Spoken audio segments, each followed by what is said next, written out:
ይሄ ሀዲቃ ሚርማጅር ነው። ይገርማችኋል። አያችሁ እንደሚጨፍሩ የኛ ልጆች። እንደዚህ ስታው ሹርጣ ጥሩ ሰውራችሁ ደግሞ ያዙ። ሹርጣ ጥሩ መተው ያንሷቸው፣ ሌላውን እንዳያስበቁ ማለት ነው። ተመልከቷቸው ጉዳቸው። አሁን መቼም በዚህ ብዙ ቪዲዮ ብዙ ሴቶችና ወንዶች እንደምትንጫጩ እርግጠኛ ነኝ። ለምን? በጣም ስለጠገባችሁ። ይሄ የምንኖርበት አገር ላይ ማንም ዜጋ ወጥቶ መንገድ ላይ ጨፍሮና ሰላማዊ ሰልፍ ወጥቶ አይተናናቅም። እንኳን እናንተ ማለት ነው። እዚህ ሀገር ላይ መንገድ ላይ ወጥተው የጨፈሩ የሀገሪቱ መዋጥኖች እንኳን የለም። ሀታ የራሳቸው ኢዶጠኔ ምናምን ሲኖር ወሬዲ የታወቀ ነው። እናንተ ግን ይሄ አገራችሁ አይደለም፣ ተሰዳችሁ የመጣችሁ ነው። ህጋዊም ልትሆኑም ላትሆኑም ትችላላችሁ። ግን ሰሞኑን በዋዳ አካባቢ ሰዎች የተጨፈጨፉት፣ ብዙ ሰዎች የተያዙት፣ በተለይ ይሄ ሀዲቃ አሚር ማጅድ የሚባለው ለእናንተ በጣም ተመችቷችኋል። የሀገሪቱን ህግ ባህል እስካላከበራችሁ ድረስ በሰላም አትኖሩ። ችግሩ እናንተ አይደላችሁም የምታሳዝኑት። መከራቸውን አይተው መተው ደግሞ ሰርተው አግኝተው መለወጥ የሚፈልጉ ሰዎች አሉ። እናንተ ምን በልታችሁ እንዲህ እንደምትሆኑ፣ ከወንድ ወንድ የሌለበት ከሴት ሴት የሌለበት ርካሾች ናችሁ እናንተና።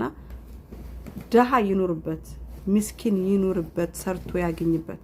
ሰሞኑን በጣም ነው እዛ አካባቢ ኃይለኛ ተፍቲሽ አለው።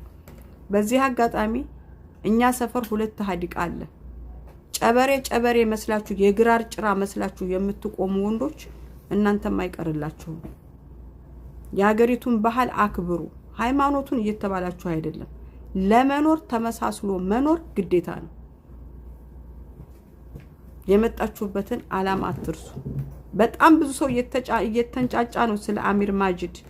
ለካ የእናንተ ዋሻ ሆኖ ነው። እኔ አላውቀውም፣ አልሄድም። እኔ አይመቸኝም እንደዛ አይነት ቦታ፣ የወረደ ቦታ ላይ አልገኝም። ግን አክብሩ። የሀገሪቱን ባህል እስካላከበራችሁ ድረስ ደግሞ ህጋዊ እንድትሆኑ ፍትህ እንዲጠየቅላችሁ ትፈልጋላችሁ ነው። አሰላሙ አለይኩም ወራህመቱላሂ ወበረካቱሁ። ውድና የተከበራችሁ ተመልካቾቼ እንዴት ናችሁ? ሰላም ናችሁ ወይ? ከኔ ጋር አልሐምዱሊላህ። እንዳያችሁት እንግዲህ የሰሞኑ አጀንዳ በሳዑዲ አረቢያ ጅዳ አሚር ማጅድ የሚባል ሀዲቃ መናፈሻ ማለት ነው። ሀበሻ ወንድና ሴቶች ከጎረምሳ ጋር እየተጋጋጡ እየተላላጡ፣ እንዲሁም ደግሞ እምብርታቸውን ገልብጠው እየሄዱ እግራቸውን ታፋቸውን ገልብጠው እየሄዱ፣ በዚህም የተነሳ እዚህ ሀዲቃ ላይ ብዙ ሰው እየተያዘ እየተለቀመ ይገኛል ማለት ነው። ይሄንን የሚያደርጉት እንግዲህ አሁን የመጡ አዲስ ኡምረኛ ናቸው። አሁን ላይ የሳውዲ አረቢያ ብዙ ሰው እየገባ ስለሆነ በኢቃማ ወንዱም ሴቱም ትንሹም ትልቁም በኢቃማ እየገባ ነው። ስለዚህ እነሱ ኢትዮጵያ ያሉ ይመስላቸው ኢትዮጵያ መንገድ ለመንገድ ተኛችሁ፣ ጨፈራችሁ፣ ተራገጣችሁ፣ ምን አላችሁ የሚጠይቃችሁ የለም። እንደዛ መስሏቸው ነው። በነገራችን ላይ በእነሱ አይፈረድም። እንደ ኢትዮጵያ መስሏቸው የሀገር መናፈሻ ታውቃላችሁ እንዳለ ብርቅ ነው የሚሆነው ሲጀመር እና በዛ መልኩ እንግዲህ እየጨፈሩ አሚር ማጅድ ሀዲቃ ሰሞኑን በጣም ሰው እየተያዘ ይገኛል። እንዲሁም ግማሹ ከሌላ ዜጋ ጋር ይሏቸዋል። ብቻ በዚህ መልኩ እየተያዙ ነው። እባካችሁ አዲስ የመጣችሁ አንደኛ ወደ ውጭ ስትወጡ አለባበሳችሁን አስተካክላችሁ ወጡ። እኔ የሚገርመኝ ደግሞ እስኪ ስለኛ ረጅም ዓመት ሳውዲ አረቢያ የቆየን ሰዎች ማለት ነው።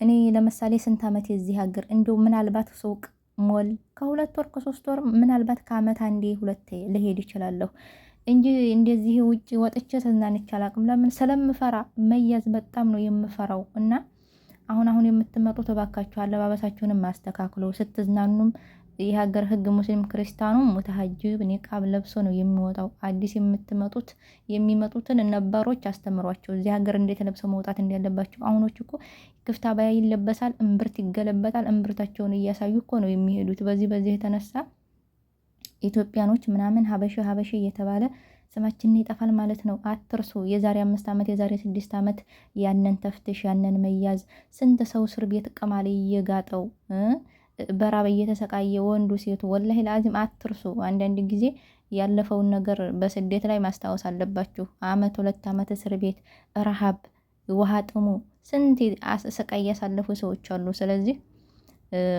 በረራም ስለሌለ ራሳችሁን ጠብቃችሁ ብትኖሩ አሪፍ ነው። ተሰትራችሁ ብትሰሩ አሪፍ ነው። ስራ የሚሰሩትንም ሰዎች ባታሰድቡ። ስራ ብዙ የሚሰራ ሰው አለ፣ አረብ ቤት ተቀምጦ ውጭ የማይል ማለት ነው።